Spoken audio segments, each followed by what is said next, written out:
This is an overview of Baselight's YCcPr and Luma waveform. Here we have both the YCcPr and Luma waveform displayed. In the default state, the Luma waveform is replicating the leftmost waveform of the YCcPr, but with better detail since it's wider.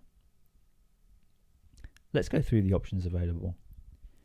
You can toggle the display to be in colour or black and white. In the case of the Luma waveform, this just changes the illegal area.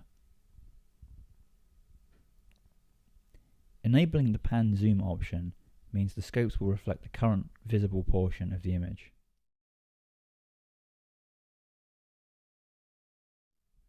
As you can see, when panning and zooming the image, the waveforms change, much like you would see on a hardware scope.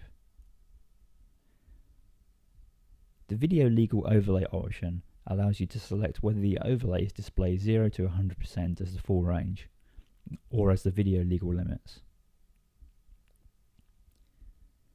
The True Light Combiner options allow you to select where in the display pipeline the waveform is generated.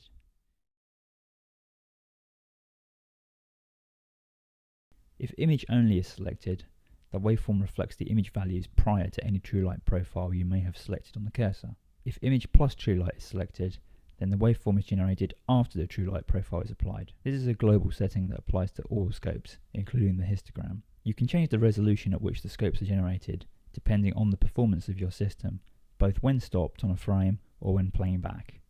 You can change the intensity or brightness of the generated waveform.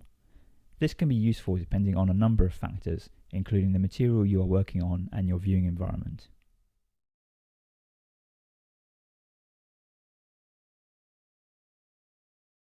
The Luma waveform has an option to overlay the Chroma signal on top of the Luma. In this mode, the YCcPr isn't available.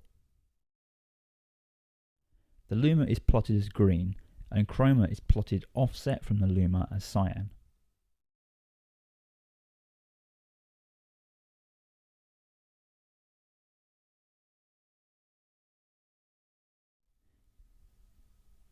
You can see as you zoom in and pick on the orange shirt where the Luma and Chroma values lie on the waveform.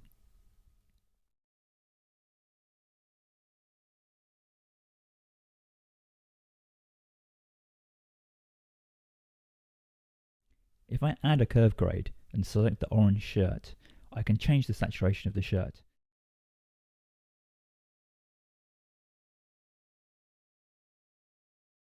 And you can see as I change the grade, how the Luma value stays the same, but the Chroma values move away from the Luma as I increase the saturation, and towards the Luma as I decrease the saturation.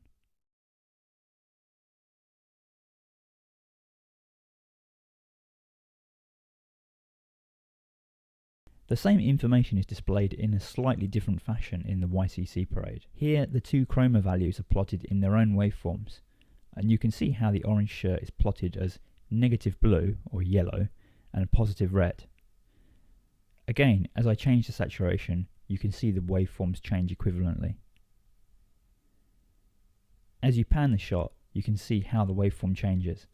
It's easy to make out where the most Chroma information is, where the signals are not aligned. And as you play the shot, you can see where it's moving across the image.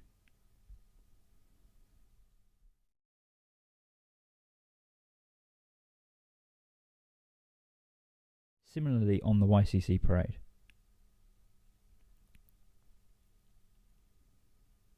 Well, that wraps up the YCcPr and Luma waveform. Thanks for watching.